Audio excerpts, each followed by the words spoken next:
And you know what it is, yeah? Like, footballers are getting used, yeah? Right? Because they're getting a lot, but they're getting a lot of money, but a football career is very short. Very short. Yeah, I hear that a lot. It can start around like 17, 18, and it ends around like 30 something, like 30. Even for some of them, 29, 30. Some of them a bit less, you know what I'm saying? So in the real world, that's still young. Very young. Like your early 30s and everything, it's still young. So what are you going to do after that? You know what I'm saying? If you don't invest your money, well, you got in your 40s, your 50s, your 60s, your 70s, 80s, whatever, 90s or 100s, whatever. How are you going to make this money? You know what I'm saying? Because you already had a short career. You was getting paid a good amount for a short time. Yeah. You know what I'm saying? When that's all said and done, yeah. Like if you haven't invested your money well, you're fucked, bro.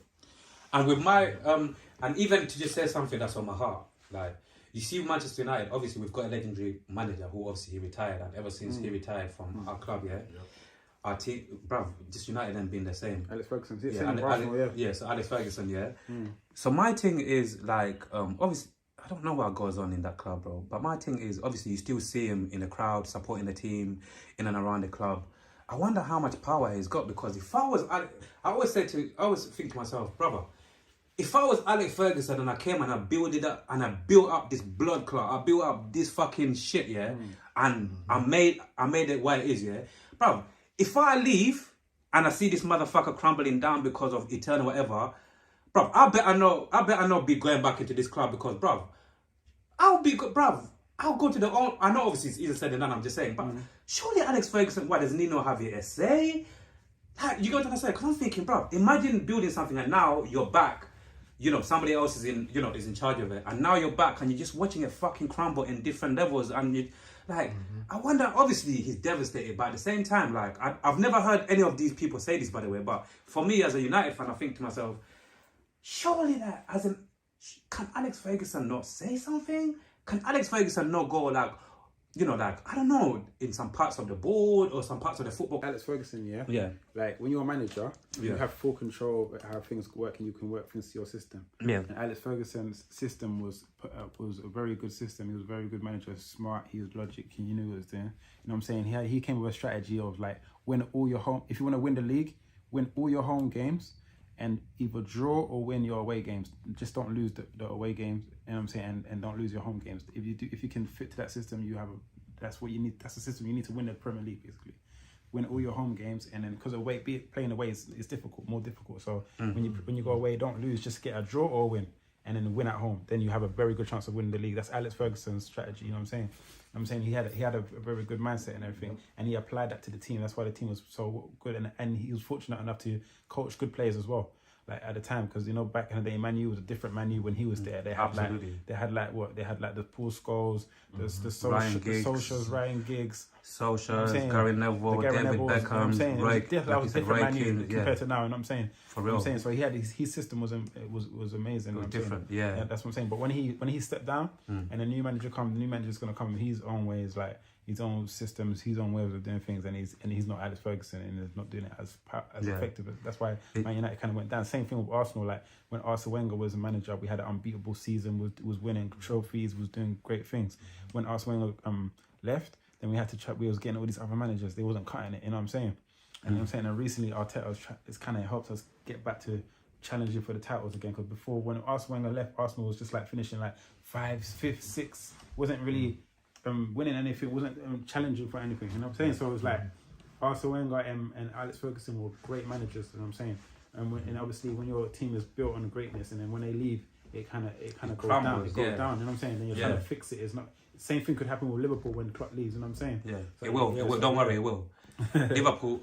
The only reason why I say it will like that as well, like big up to Jews that a woman that I speak to from Liverpool. One day she'll come in a red chair, but like one of the things that I usually say to her and certain Liverpool supporters, that we need to understand, and this is this might be controversial, but this is the reason why I think Jurgen Klopp is a better coach or manager, however you might put it. To me, he's better than Pep Guardiola, because Pep Guardiola usually, look, everybody knows Pep obviously is a quality manager, and everybody also knows Pep Guardiola always spends money on like players that are already proven, or a lot of players that are already like destined to. It's like you can tell, it's obvious that they're gonna be something. Get me? A lot of them, going back to Jurgen Klopp, if you see the history, bruv, he's a guy who gets average. The key word, Jurgen Klopp will get average fucking players like Andy Robinson, etc., etc. Bruv, he will literally squeeze every little ounce of their potential out of them, bro. Yeah. He'll push them onto that next level. Yeah. So that's why the reason why I think Liverpool, when Jurgen Klopp goes, the only reason why I feel like for a good few years, I might be wrong, but the only reason why I say for a few years that they're gonna struggle after him is simply because that Liverpool didn't really, again, like, because of, I don't think any manager can buy average players and just turn them into world class or make them perform the way Jurgen Klopp made them perform. Do you get where I'm coming from? Yeah. So if you look at even a lot of those players that even turn, bro, let's keep it real, bro. I don't know what the fuck weed Mo Salah smoked. I don't know what Liverpool food he ate, bro. Mo Salah wasn't meant to become the Mo Salah he is now. When he flopped at fucking Chelsea, he went to wherever he went, Fiorentina, whatever. Brother, this guy, again, is sick, but why did Mo Salah go from there to there? I simply believe, bruv, Jurgen Klopp, bruv. You know, sometimes even it's like a life lesson. Sometimes you have a team or certain people that will literally make you feel like, bruv, you can actually just take on the world and do a madness. And before you know, you're like, fucking hell. You get me? Yours, yeah, look at Sadio Mane. I'm not gonna lie again, bro. A lot of these guys were average players, but Jurgen Klopp, so I feel like once he leaves, I feel like they're going to suffer for a few years. You get what I'm trying to say? You can be a good player, but if you're at the wrong place, you're not going to get the best. Oh, come on. We've seen it numerous times with so many different players where... It's look how long we've been struggling for. And we're up and down. And it's mainly due to management and the higher ups. Yeah. Manchester United is a big club. Fat club. But you know what it is? Man City just came in with the money and spoiled the whole game. Yeah. Spoiled the whole game. Man City was an average team before the money. And then when they got all this money, they bought all these players and everything. And Manchester United was the shit. When you go Manchester, it's all about Manchester United. They were the big dogs. You know what I'm saying? Cool. Now, Man City are the big dogs in Manchester. You know what I mean? But overall, Manchester United is still a bigger club because of the history. Yeah, and they've been better for a longer time. You know what I'm saying? Man City is just currently coming up. You know what I'm saying? Yeah. That just shows that money can also destroy football. Of course. It can make it unfair. You know what I'm saying? Because if this team's got billions and millions to spend, and this team that hasn't got that much, and they're competing in the same league, like obviously this team's gonna be winning the most because they have the money to buy the best players, the best coaches, the best everything, and this team can't even afford that. How are you gonna compete? Like, it don't make sense. Another thing that I see as well, that Man City done right for many years, like they built the foundation. That if you see that again, that it's all documented obviously on social media. When these sheikhs came into Manchester City, bruv, these guys had a vision to build the foundation, to change everything, to build the foundation from the bottom and literally change everything until everything trickles down to the success on the football pitch. Like you two said, like Manchester United is a big club, bro. Like a lot of these fucking idiots, these fucking dumb, deluded fucking Manchester United supporters, over the years saying the Glazers, the Glazers this. Listen, you motherfuckers, the money doesn't come out of your pocket. You get me, Over the years, if you deep it, regardless of people saying we've got debt or whatever, bro, we have been spending money. Different managers have came in. We bought all of these quality players. The thing is, like, the infrastructure, like, the foundation of the club is fucked. You got what I'm saying? Yeah. Like, there's people in the club who shouldn't be in the club or whatever. But you know, like, when something's always going down and people always look to point fingers. A lot of these guys, listen, I don't think we've got the best owners. But, bruv, for me, it's like, you need to get to a point, especially football-wise, even though it's a football, bro, you need to get to a point to separate the fucking business versus what's actually going on the pitch. And that's why even now, I've got to a point where, bruv, I'm always going to love Man United, but I fucking, and I usually don't use this word, I fucking hate a lot of those players that are playing now because, bruv, I don't give a fuck about what's going on in the football. I don't give a fuck about that politics, all of this noise people are making, the Glazers, we need a chief executive. Bro, I'm going to tell you to the truth, bruv. I don't give a fuck. If I was a manager, once you get on that fucking pitch, I don't give a fuck what's going on in there, bro. You don't perform, bro. Deeper, bro. That's the problem. Like, that's the problem. A lot of people like to go around and, brother, you fucking dickhead. Look, I don't give a fuck about what's going on.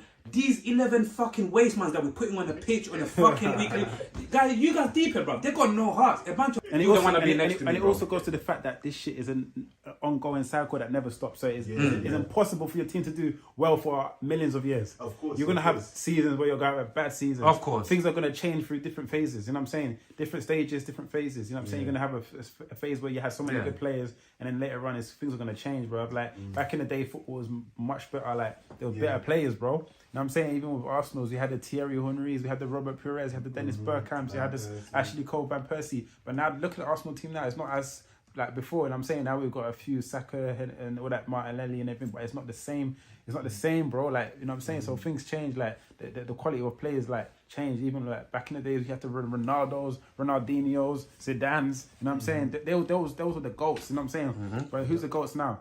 What and Messi, you know that shit. Like, you know what I'm saying? Like, don't get twisted. Messi's cold, but like the goals back then, the goals now, different. Two different levels, fam. You know what I'm saying? So if things change, man. Like, it's just like life. It's just how life goes. You know what I'm saying? You can't win all the time, bro. Yeah, can't win all the time. You know what? Like for me, I would accept the changes, bro. Like I said, cycles, shit happens. Yeah.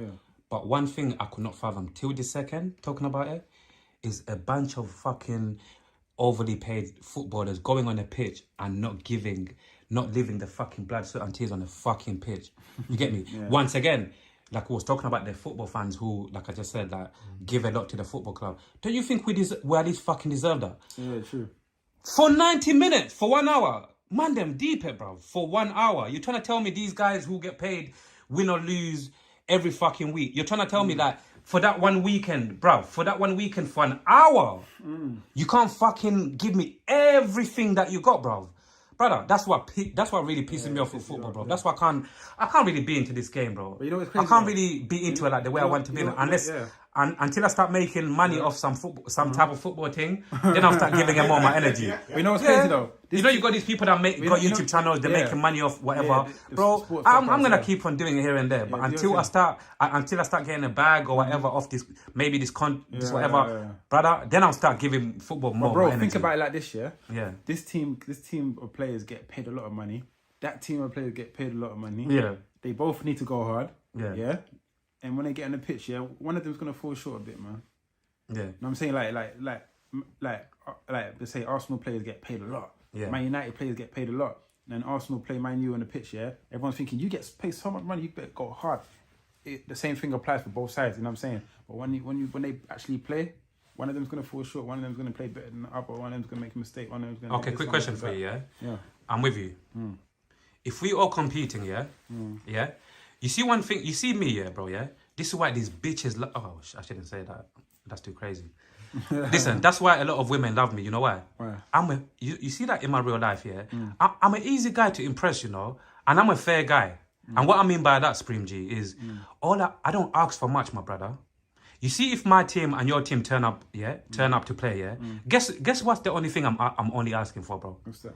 The only thing I'm asking for is give me your all for 90 minutes. You can come off that pitch, yeah? You hearing me? You guys hearing me, yeah? You can come off that pitch, bro, yeah? With an L, yeah? You can come off that pitch and you lost 2-1, 3-0, whatever. But at least you tried. My brother, listen. I just wanna see you guys like putting in the effort, you know, the effort worth enough to wear this fucking Manchester United badge, yeah?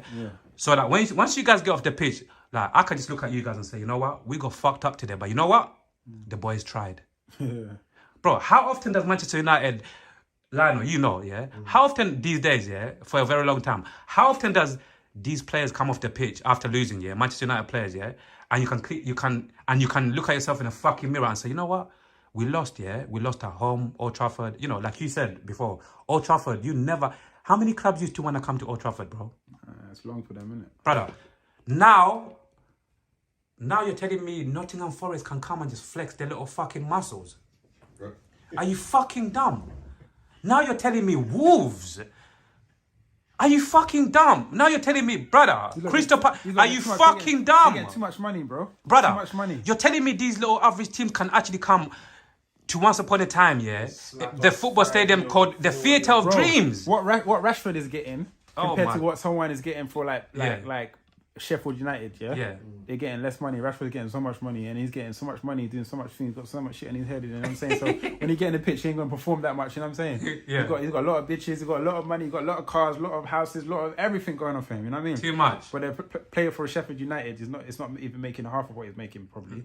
And then they're more hungry and they got less distractions because they got less money. Yeah. When they get on the pitch, they just want to go hard. You know what I mean? They want to try and progress and get to a bigger club and all that shit and do bigger things. So would you also agree that a lot of these players, getting way too much money way too soon, gets to their head, bro. Definitely fucks up the mentality. It gets to their head, definitely. So we need to get to their head, bro. Chop the money a bit so they can be more hungry, so they can win more games. But you know, it's the football is like the quality. The more quality you are, the more money you get, bro. You know, the higher level. You know what I'm saying? Yeah. So like the Mbappes, Oh my God, that nigga, they're getting a lot of money. That guy loves money, man. They're getting money, bro. Because it's so good. You can't pay them less. You know what I'm saying? They're playing at the highest levels.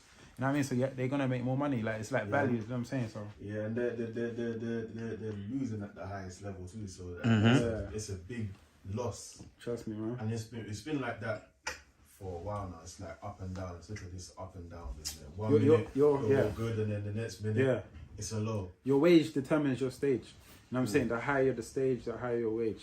You know what I mean? So if you're playing for a big club, and you're a big player, you're going to get more money. If you're playing for a smaller club, you're going to play less money. It's simple.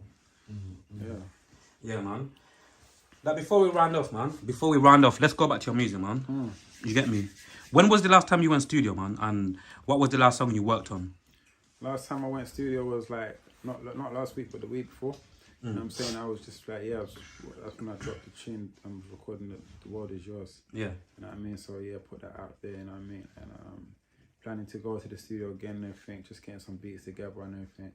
Apart from that, I've been doing shows, performing live performances. Yeah. All that stuff, So like I'm not the type of person who just go to the studio for the sake of going to the studio, you know what I'm saying?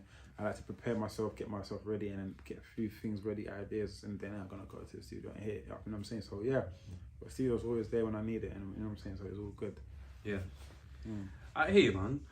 What are you also one of these music artists who like plan ahead in terms of like, cool, I've got this song is ready to go, this and that, so on this month, on this week, on this day, I'm gonna drop it, I'm gonna drop this video on my YouTube channel. Like, how are you in terms of like structuring your future plan, your future releases?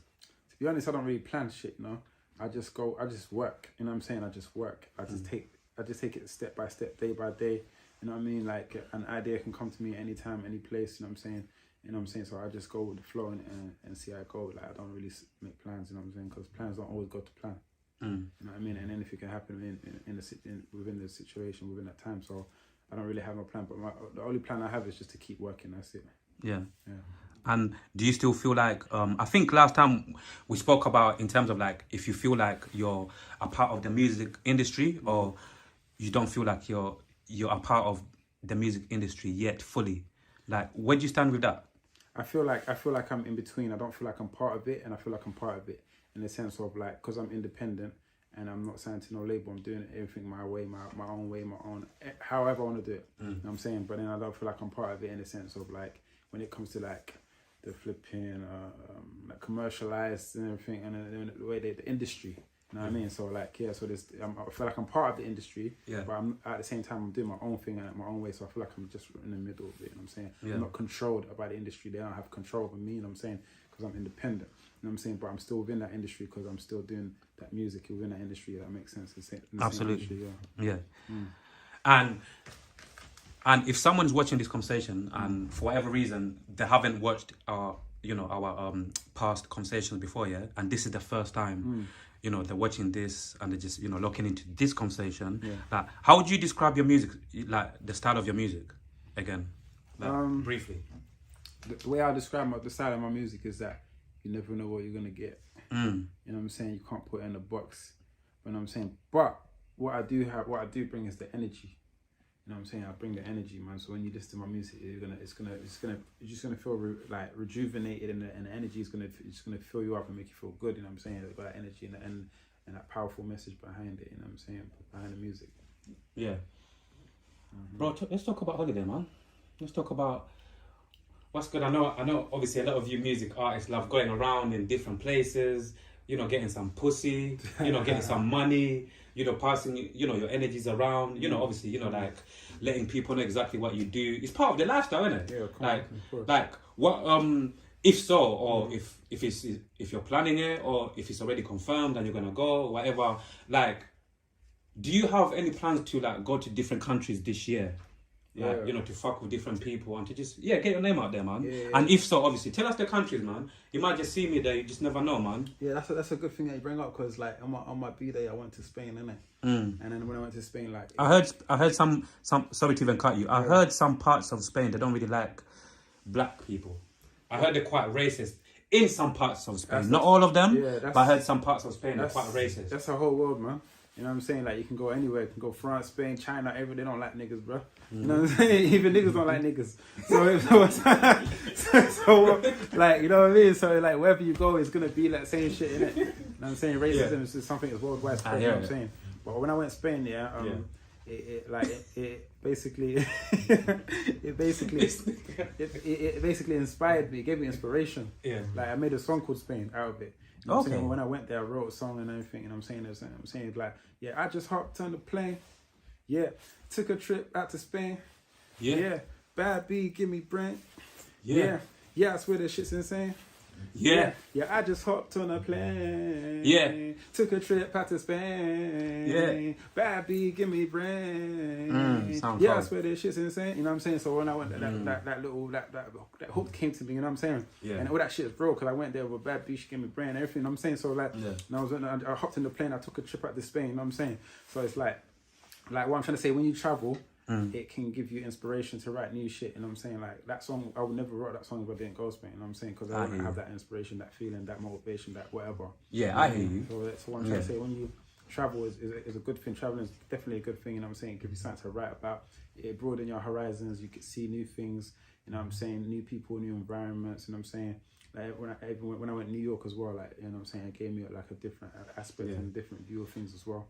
You know what I mean? So it's definitely good to travel as an artist. Like, if you feel like as an artist, if you feel like you hit a glass ceiling, don't know what to write about, don't know what to talk about, that means you're not really experiencing new things in your life. You need to try something different. You know what I'm saying? And traveling is one of the best things you can do. You know what I'm saying? You travel, go somewhere else, you know what I'm saying? Whether they're racist or not. You know what I'm saying? Just go there. You know what I'm saying? And trust me, it will give you more ideas, more creative, more growth. You know what I'm saying? And you write about some new shit. You know what I'm saying? Definitely. So that's what, just live your life, and from there you'll get the inspiration. I hear you, my bro, man.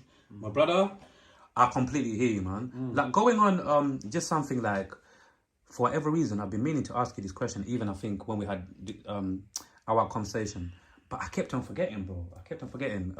And that question is like, you see your hair, yeah?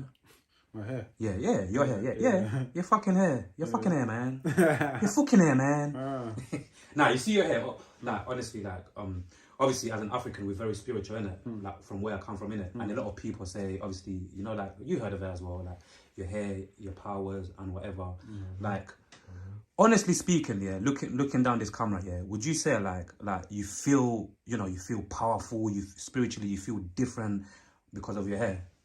I mean, be brutally honest, or you just wear your hair for style. Be honest. I just want to get, obviously, your take on your hair. Your hair is your crown. Your hair is your strength. You know what I'm saying? Like, you heard the stories about Samson. You know what I'm saying? His long hair and everything. In case, sorry to cut you, for those people who have never heard the story of Samson, could you tell them a little bit about the story, how it goes, if you don't mind? Okay, for those who haven't heard about it, basically, when Samson was before he even came out, God told his mother, like, your son's going to be a Nazarite, it's going to be an Israelite, you know what I'm saying? So let his hair grow out, you know what I'm saying, as a symbol, and that he's an Israelite and everything, you know what I'm saying? So when he grew, like, when his mother told him, you can't cut your hair, keep your hair, you know what I'm saying? So he grew his hair long, he had 7 locks on his head, and his hair was his strength. You know what I'm saying? When he had his hair, he was a powerful man, you know what I'm saying? He had God gave him a purpose to fight for the Israelites, you know what I'm saying? And he fought for them. And all that strength was in his hair, and then he had to fight. He was fighting against the ops. Nowadays we call it ops. You know what I'm saying? He was fighting against the ops and everything. And then he met a woman called Delilah, who was from a different tribe. Or is that where that, sorry to even cut you, is that where that story came from, Samson and Delilah, or some shit like that? So he met sorry if I said some shit like that. I'm just not really aware of that story that much. But I've heard of... music artists use it in their bars sometimes, Samson and Delilah. Yeah, so he met a woman called a lady called Delilah that he liked, yeah. Yeah, your hair looks nice though. It's proper, it's proper good, man. Yeah, so he met a woman called Delilah that he liked, yeah. But she was from a different tribe, like we might say a different race now. I'm saying she might be white or Asian or whatever. She was a different tribe. You know what I'm saying? And then she was curious about how she's thinking, how are you so powerful? Like, where does your strength come from? He knows where his strength came from. But she like, and then I think he just tried to like ignore her questions and giving her some wrong answers because he's trying to protect his strength. But then, you know, women always have a way to bring out the truth and have a way to get into men and just make men just say it. So she was frustrating him to the point, and he's just like, all right, it's from my hair. You know what I'm saying? The strength comes from my hair. You know what I'm saying? I'm not supposed to, if I cut it, I'll lose my strength. That's what he said to her. And then so he just told her the truth one day because she was just nagging him. And then so, and you know what I'm saying? So Delilah was a woman that he really liked, but she had bad intentions, you know what I'm saying? So she wanted to break him down, bro, like, you know, like she wanted to take away his strength and his power. So she told the ops that Samson said the strength is in his hair. Fucking hell. So I think like a devilish bitch. Yeah, she wasn't. Fuck you, Delilah, man. Fuck you, bitch. The king planted that seed, innit? Yeah, that's it. You know what I'm saying? So I think Samson was asleep at some point, and then they cut his hair whilst he was asleep. And then when he woke up, he lost his strength. Like he realized he lost his strength. He did that same strength that he had, that power he had to defeat the ops. He never had it. You know what I'm saying? And then later on, at some point, God gave him his hair back. His hair started growing back, and then his strength came back. And he actually started growing his hair back. He started growing it. Okay. And then he got his strength back. Yeah. Oh, he had like, so what? This story is like, you see Samson, did he have like locks? Yeah, 7 locks. They say in the Bible, it says he has 7 locks on his head. Okay. Yeah. So very long. Very long hair, man. That's it. Yeah. So the strength was in there. You know what I'm saying? Okay. So what you can get from that is that you gotta protect your strength. You know what I'm saying? Protect your energy, and don't let these not just females, but don't let anyone or anything just get in between it, innit? Yeah. Don't have too many hands in your head, man. Okay. Yeah, exactly. Because not everyone's energy is not good energy. You know what I mean? So like, you don't want the wrong energies touching your head and everything. You know what I'm saying? And Delilah wasn't a good energy. You know what I'm saying? He fancied her. Yeah, he liked her. But that goes to show you have to be picking a woman. You got to pick the right woman, bro. You got to pick one that will raise you up, not break you down.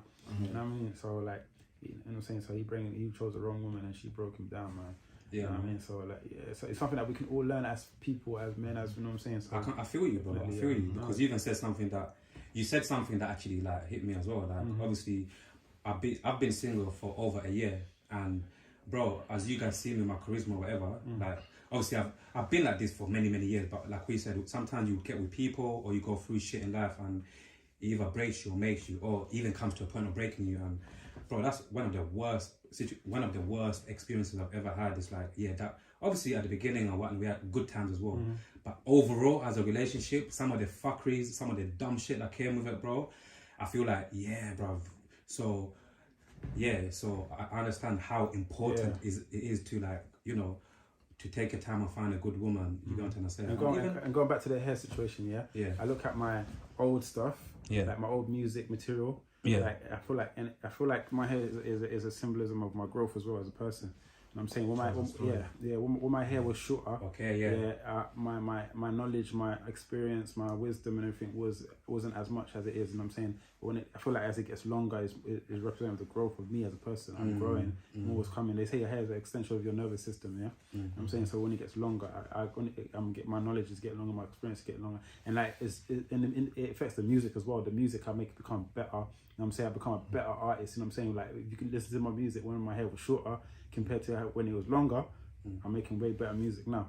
You know what I mean? So it's a strength in a way. You know what I'm saying? It's a strength in a way. So like, so it's a crown, you know what I'm saying? And it's not just for fashion. Like, obviously you have to make your hair look good, you know what I'm saying? But it's what it is. You look like a person who can be from Atlanta, Jamaica, fucking Chicago, or whatever. So once again, for anyone who's watching this for the first time, like, what country are you originally from? Because the first time when you told me, I didn't expect you to say that. Yeah, so alright, cool. Obviously everyone knows I'm born and raised in North London, Edmonton. But my origin, both parents are Ghanaian, they're from Ghana. So yeah, shout out to Ghana, all the Black Stars, Ashanti region. You know what I mean? That's where I originate from, the Ashanti kings and queens. You know what I'm saying? That's where I'm from. You know what I'm saying? I feel like as black people, we need to know our history, of course, our roots. You know what I'm saying? That we have to know where we came from. Know yourself. Because we all started from the same manners. place. And through slavery, we all got distributed around the whole world, and we lost our identity and lost who we are. You know what I'm saying? That, you know what I'm saying? You might, I know I'm Ghanaian, but I might meet someone who has Ghanaian ancestors and you know what I'm saying, from back in the day, but they don't know that they're Ghanaian. And when we chat, like, there might be some connection there, but we don't understand why it's there. You know what I'm saying? Because that person might identify themselves as a Caribbean or as a Brazilian or as a Latino or as a African American, but they're Ghanaian in spirit. You know what I'm saying? That's where they're really originally from. You know what I'm saying? So when you need to know your history, so you understand the present and you know where you're going in the future. You know what I'm saying? You can't be ignorant to the history, because if you're ignorant to your history, you're ignorant to your present, and you're ignorant to your future as well.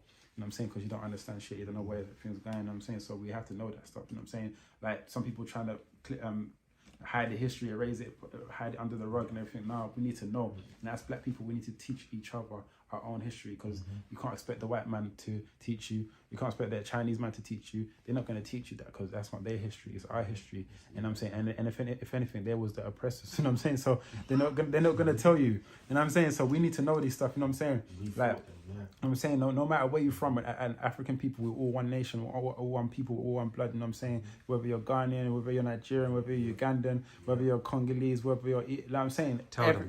Wherever you're from, north, south, east, west, central, we're all one people. You know what I'm saying? You know what I'm saying? They just tried to divide. They just divided and conquered us through slavery. You know what I'm saying? They stripped our culture. They stripped our originality. You know what I'm saying? They bred us out, bro. Yeah. You know what I'm saying? That I got a question. I got something to tell you, a story to tell you, bro. The other day I was out and about. Yeah. I know. See me. Yeah. I would consider myself as dark skinned. Yeah. I would consider myself as dark skinned. I thought maybe I'm like probably the darkest, one of the darkest you can ever get. Yeah. But when I was out and about the other day, I saw one brother. Yeah. One guy. Yeah. He was black. Darker than you. Darker than me. He was black, bro. I'm talking about he was black. He was as black as this. He was as black as this, yeah? You're melanin. Yeah, but I'm looking at him thinking... Bare melanin. I'm looking at him thinking, I thought I was black, but he is black blood. So what I'm trying to say is, yeah, that made me think that he's the original untouched black. I'm thinking as black people, maybe we've been bred a little bit, you know? We've been mixed a little bit, because I'm thinking, how is he that black? I'm not that black. There must be something in the blood, isn't it? Like in the bloodline, you know what I'm saying? These Europeans must have done something to, because when you look at black people, we come in different shades.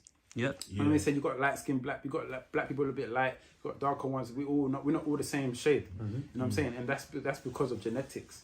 And then epigenetics. Yeah. Is that what they call epigenetics? Yeah, but I believe back in the day, way before our time, we were all black as him, bro. You know what I'm saying? But because of slavery days, when it was raping our ancestors and mixing and breeding, some of that bloodline's still there, bro. And it's lightened our skin. It's changed our genetics. We're still black, but we're black in different ways. You know what I'm saying? So I feel like when I saw him, it was an eye opener, because I'm thinking we're supposed to be that black. If you're Aboriginally, untouched black, how God created it to be, untouched, not touched, not tampered with, That's the real black. But as soon as you mix it, with a little bit of Asian, a little bit of white, a little bit of something, that they breaks down the melanin. Yeah, and people melanin comes down. So you even saying that's very interesting what you said.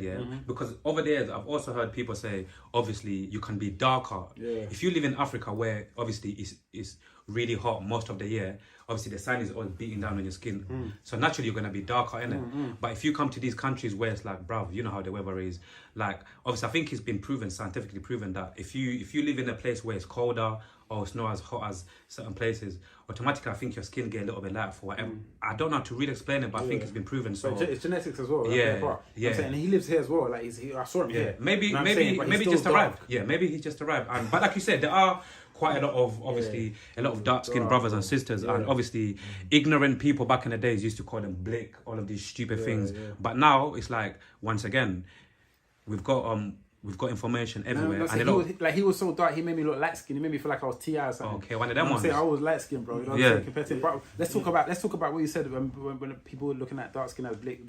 Yeah, but you know back in the day. I'm saying? It's all about melanin. Melanin. You know what I'm saying? And melanin is a powerful thing. Know yourself. You know what I'm saying? The more melanin you have, the more powerful and the more greater you have. Absolutely. Every living thing has melanin. Even white people have melanin. You know what I'm saying? Everything, plants have it, animals have it.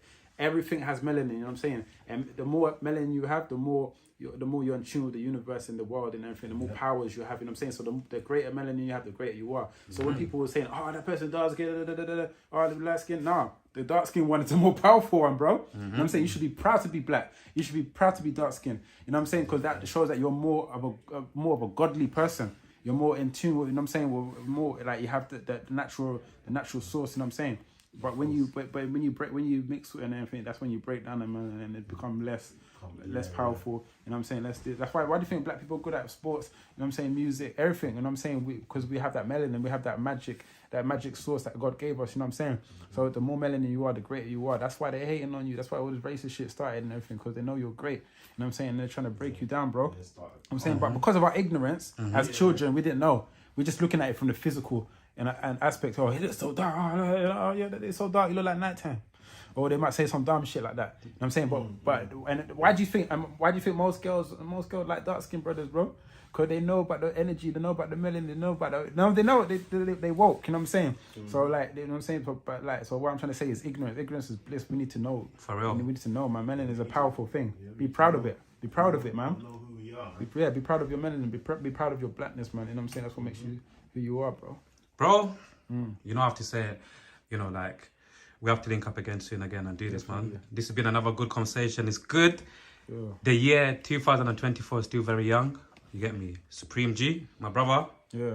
It's been a pleasure, like always, man. You know what I'm saying? Any last words for the people? Yeah, shout out to Reality Team TV. Each and every time, my brother. You know what I'm saying? Thank you for letting me come back on the seat, you know what I'm saying? You know what I'm saying? To speak what I need to speak, you know what I'm saying? There's more new music coming on the way. Shout out to everyone supporting worldwide. I appreciate every single one of you. You know what I'm saying? Shout out to the supporters. Shout out to the haters, because the haters are the motivators. You know what I'm saying? Like, you know what I'm saying? So shout out to all of that. You know what I'm saying? Shout out to Paris Hilton as well, man. Yeah, listen, before we go, I forgot to ask you, Yeah. Once again, for those people who are getting to know you for the first time, obviously I know how much love you've got for Paris Hilton, innit? Like, when did you fall in love with her, and what is this, you know, like, how come you've got so much love for her there's so many women all over the world, like, why Paris Hilton, bro? It's crazy, you know, because you know I do something called eye candy. So basically it's like I get like a female celebrity and then I post a picture of her and I put my latest single, like the cover of it next to her, like edit. Big up Cardi B. She was looking really candy. Yeah, so I would choose different girls at different times, yeah.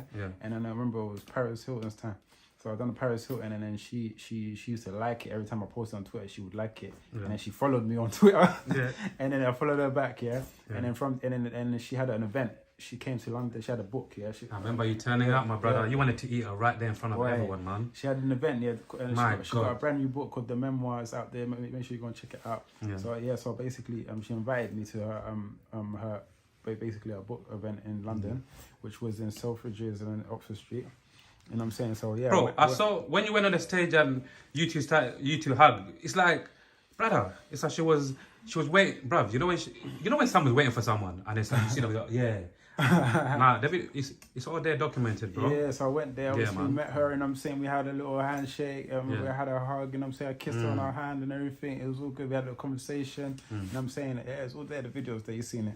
Yeah, you know what I mean? So and since then it's just like, yeah, man, we just got a good vibe, and I'm saying the chemistry's there and everything works, and I feel like, yeah, it's just good for both of us, man. You know what I'm saying? Like, you know what I'm saying? Me and her in real life was good. I hear it, man. This is a big world.